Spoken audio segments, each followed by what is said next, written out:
अरे ब्रह्मांड नायक की सृष्टि को तुमने देखा कहां है? कितना बड़ा सोने का पहाड़, बड़ा आश्चर्य होता है। 4 लाख योजन, 1 योजन का मतलब 4 कोस, 1 कोस का मतलब 3 किलोमीटर। कितना सोना! एक छोटी सी सोने की जंजीर तो पूरी छाती खोले कि देख लियो सोने की जंजीर है। अगर 1-2 अंगूठी पहने हैं ना तो हर बार वो, हमने देखा है, एकांतिक में देखा है। आपकी बड़ी कृपा है कि आप देखो हम अंगूठी पहने हैं, जैसे उससे कोई प्रभाव होगा क्या? कुछ नहीं प्रभाव। यहां तो कुछ कह रहे हैं, बड़ी दुर्दशा है मनुष्य जाति की इस समय। क्या? माया रचित भोगों में, माया रचित प्रलोभनों में, माया रचित पदार्थों में भोग बुद्धि, अहम बुद्धि हो गई है। ये भोग विलासता नष्ट करने के लिए तुम्हें मनुष्य शरीर मिला था। तुम अंदर ही अंदर खोखले होकर अपना नाश कर रहे हो। बहुत दया लगती है जब ऐसे, तो लगता है आपको भगवान की कृपा से जो अमूल्य श्वासें मिली, जहां आप इन श्वासों का नाम जप कर दिव्य पद प्राप्त कर सके, वहां तुम ऐसे किस काम के? गांव में पहले बैंक के लॉकर तो थे नहीं, तो दीवालों में सोना गाड़ देते थे। मर गए और जब दूसरों ने जमीन खरीदी और मकान बनाया तो करोड़पति बन गए। क्या जीवन रहा? पूरे जीवन कंजूसी करके जोड़ करके दीवाल में गाड़ के मर गए या बैंक में जमा करके मर गए। थोड़ा होश में, तुम्हारे पास क्या है जो तुम लेके जा रहे हो? जरा देखो क्या है। अगर नाम जप नहीं है, धर्म नहीं है, भगवत आराधना नहीं, तो खोखले हो। तुम्हारे पास क्या है? आज धर्म के नाम पर पाखंड का तांडव हो रहा है। महापुरुषों के वचन किसी से दबते नहीं, जैसे गुरुजन डांटते हैं ऐसे ही डांट रहे हैं। आज धर्म के नाम पर पाखंड का तांडव हो रहा है। हृदय मेरा कांपता है ये देखकर कि मेरी समाज का क्या होगा। संतों को अगर दुख होता है तो समाज को देखकर दुख होता है।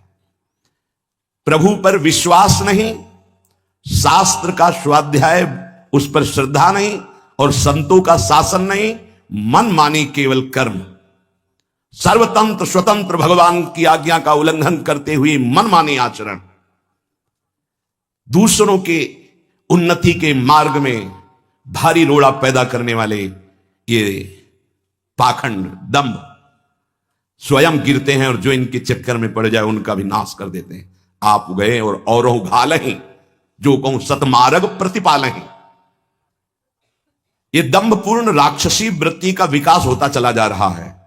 ऊपर से बड़े सौम्य शांत चिकने स्वच्छ दिखाई दें, अंदर बड़ा गंदगी भरी है। विषयाशक्ति और विषय भोगों की कामना, मान प्रतिष्ठा धन इसकी चाह, बातें ज्ञान की, क्रियाएं अज्ञान की, बातें परम पद की, आचरण नरक जाने की। बड़ा दुख हो रहा है, ऐसा महापुरुष जन कह रहे। बाहरी सभ्यता बहुत जोर की, आंतरिक सभ्यता का नाश हो चुका है। बाहरी सुंदरता बड़ी जोर की,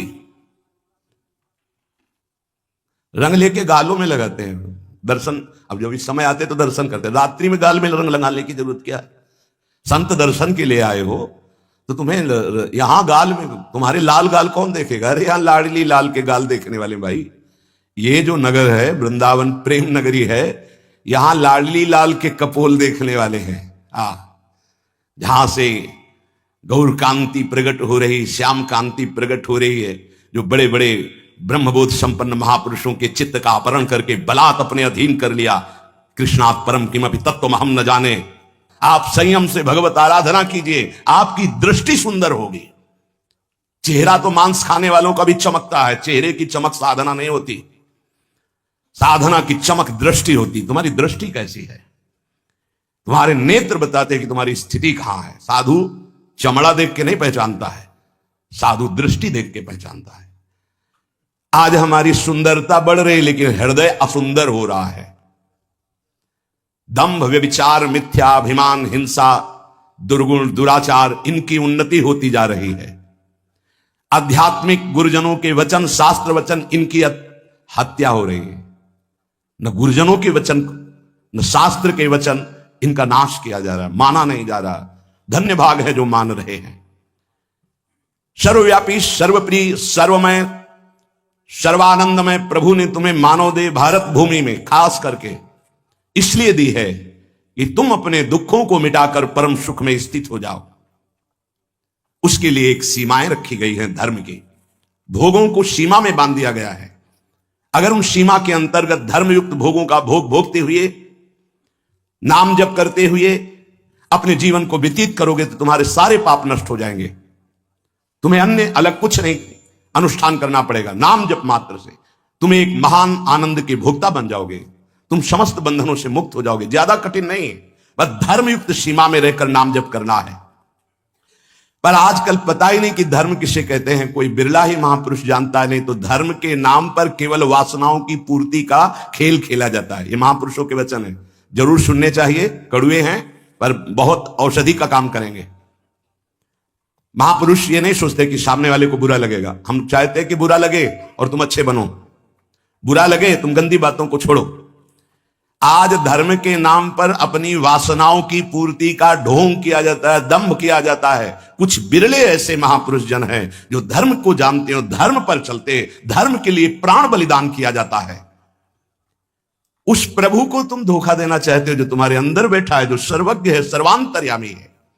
कौन देखता है यहां? अरे क्या वो देख रहा है जो निर्णायक है। उसको किसी वकील या गवाह की जरूरत नहीं है, वो तुम्हारे अंदर बैठा देख रहा है। जहां तुम संकल्प कर रहे हो वहीं वो देख रहा है। जो गुरु से डरता है, भगवान से डरता है, वो माया से निर्भय हो जाता है।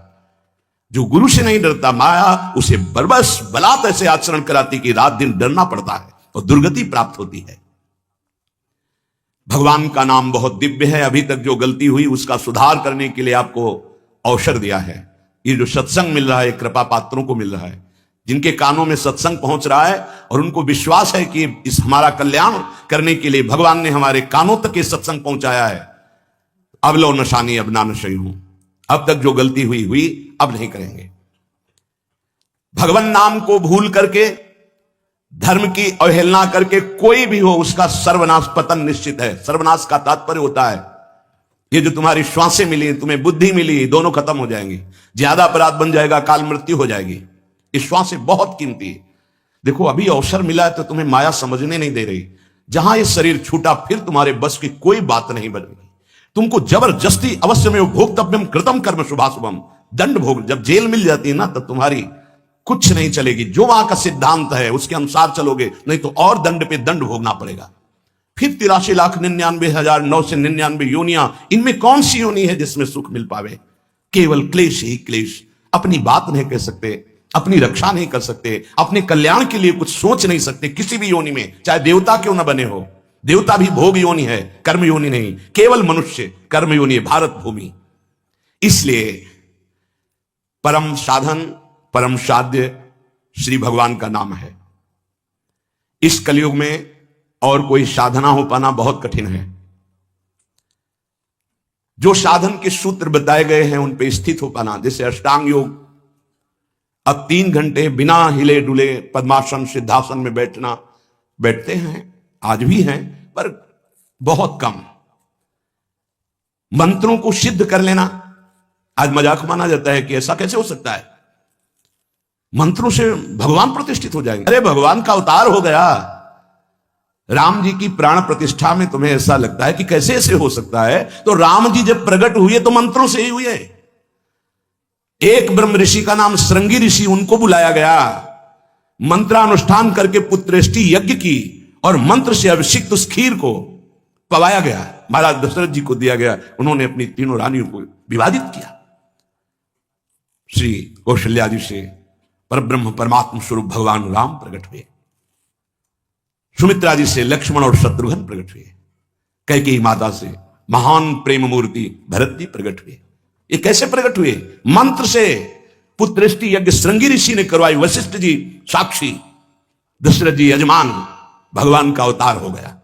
तो भगवान के लिए प्राण प्रतिष्ठा में भगवान पधारे, कोई आश्चर्य की बात? अरे भगवान का अवतार मंत्र से हो गया। आज भी हो रहा है मंत्र से अवतार। हृदयों में गुरु प्रदत्त मंत्र के द्वारा भगवान को हृदय में प्रकाशित कर लिया। उसी को सिद्ध महापुरुष कहते हैं। श्रद्धा नहीं रह गई, विश्वास नहीं रह गया।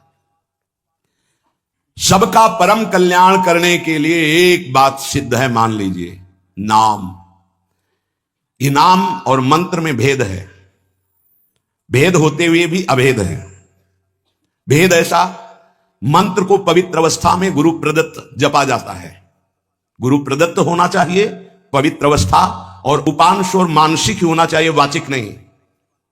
और मंत्र जाप से स्वरूप जागृत होता है। नाम के लिए अपवित्र या पवित्र का कोई भेद नहीं है। नाम अगर गुरु से नहीं मिला है और आप नाम जप कर रहे हो तो वो गुरु मिला देगा। नाम जप का सबका अधिकार है, जहां से सुनो जो नाम प्रिय लगे सबका परम मंगल करेगा।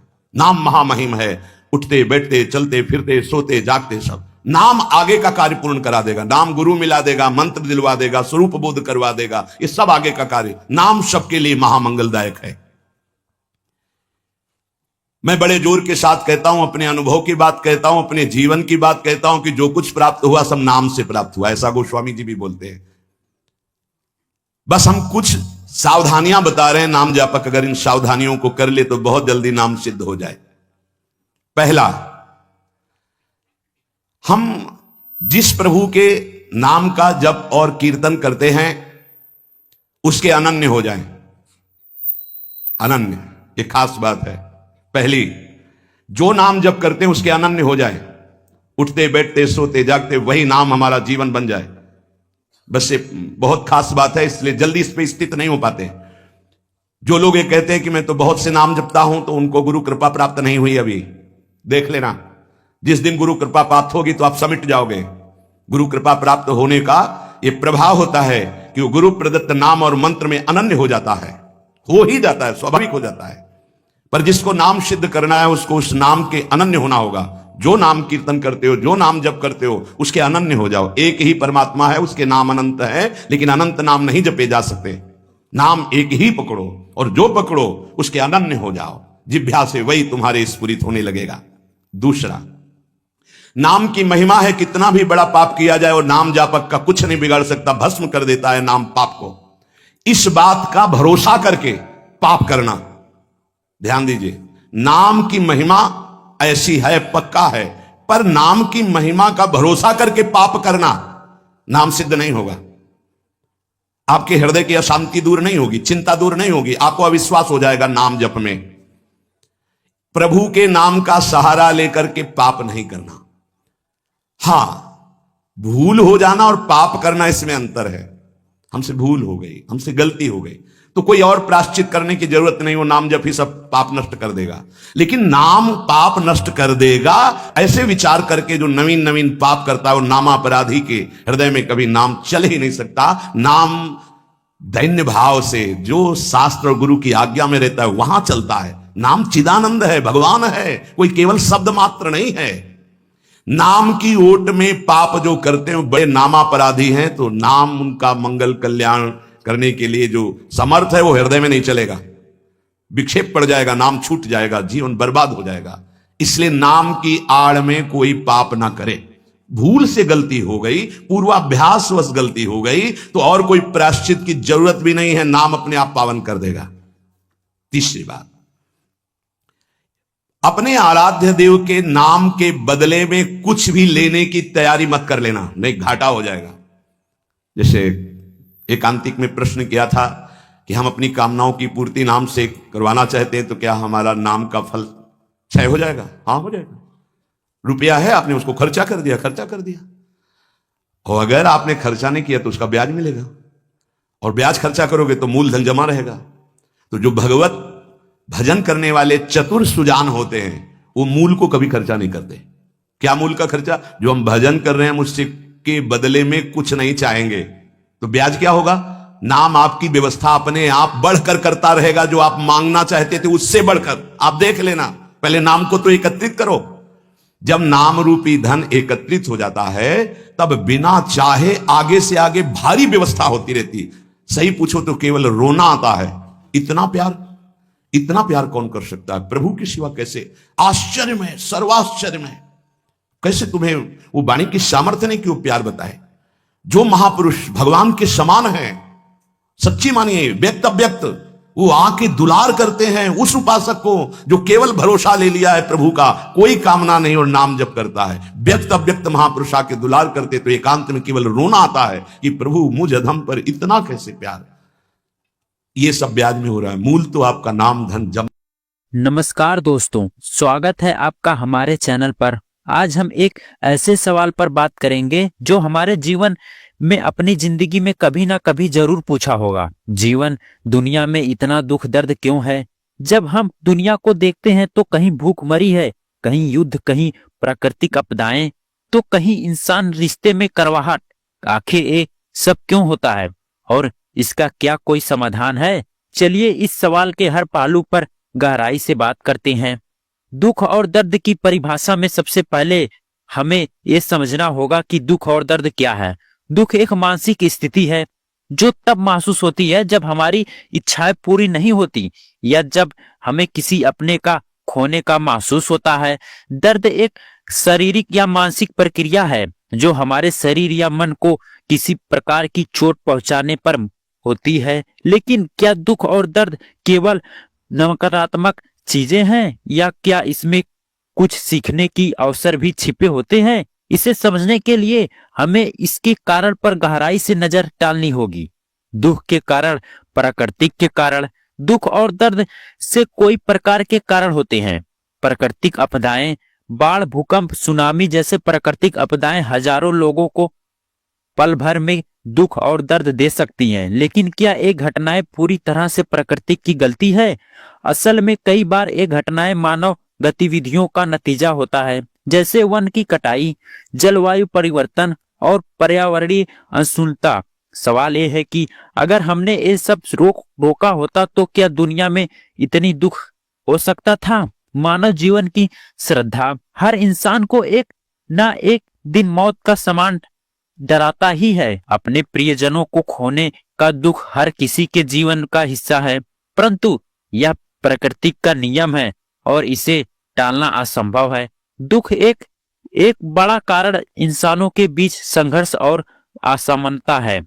क्या आप जानते हैं कि हर दिन लाखों लोग भूखे सोते हैं, जबकि एक और दुनिया में अरबों रुपए व्यर्थ में खर्च होते हैं। दुनिया की ओर बेसहारा लोगों और भोजन और छत के तरसते हैं। यह दुख का एक ऐसा रूप है जो हमारे समाज की असफलताओं का दिखाता है। युद्ध और आतंकवाद के कारण लाखों लोग अपना घर, परिवार और यहाँ तक कि अपना जीवन भी खो देते हैं। ये मानव नियमित समस्याएं हैं जो लालच, सत्ता की भूख और अहंकार का परिणाम है। आज की दुनिया में रिश्ते में भरोसे की कमी है, परिवार टूट रहे हैं, दोस्त दुश्मन बन रहे हैं। ये समस्याएं मानसिक तनाव और दुख का कारण बनती हैं। अब सवाल ये है कि क्या यह दुख और दर्द कोई उद्देश्य हो सकता है? दुख हमें सिखाता है कि हमें क्या बदलने की जरूरत है। जब हम दर्द से गुजरते हैं तो हम मजबूत बनते हैं। जैसे एक बीज को अंकुरित होने के लिए मिट्टी और अंधकार से गुजरना पड़ता है, वैसे ही इंसान को हर विकास के लिए संघर्ष करना पड़ता है। जब आप खुद दर्द महसूस करते हैं तो हम दूसरों के दर्द को समझते और उनकी मदद करने के लिए प्रेरित होते हैं। यही कारण और सहनशीलता दुनिया को बेहद बना सकती है। जीवन में सुख और दुख एक सिक्के के दो पहलू हैं। अगर हमने जीवन में केवल सुख तो उनकी कीमत कभी ना समझ पाते। ऐसा अगर हम दुनिया में दुख को पूरी तरह खत्म नहीं कर सकते तो इसे कम से कैसे किया जा सकता है? हर व्यक्ति को शिक्षा, भोजन और रोजगार और अधिकार होना चाहिए। अगर समाज में समानता होगी तो दुख की कई कारणें अपने आप खत्म हो जाएंगी। हमें पर्यावरण की देखभाल करनी होगी। अगर हम प्रकृति को संतुलित में रखेंगे तो प्राकृतिक आपदाओं का प्रभाव कम हो सकता है। हमें अपने रिश्तों में विश्वास और प्यार बढ़ाना होगा। छोटी छोटी गलतियां माफ करनी होगी।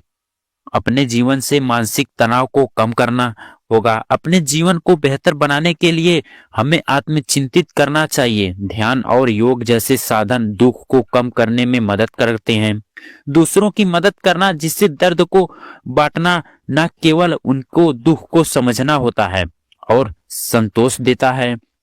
दुनिया के हर धर्म और आध्यात्मिक परंपरा ने दुख और दर्द के बारे में कुछ कुछ कहा है।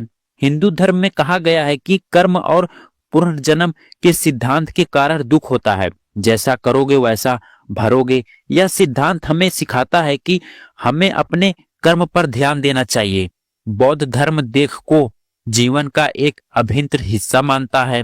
4 आर्य सत्य में बुद्ध ने दुख के कारण और उनसे मुक्ति में उपाय बताए।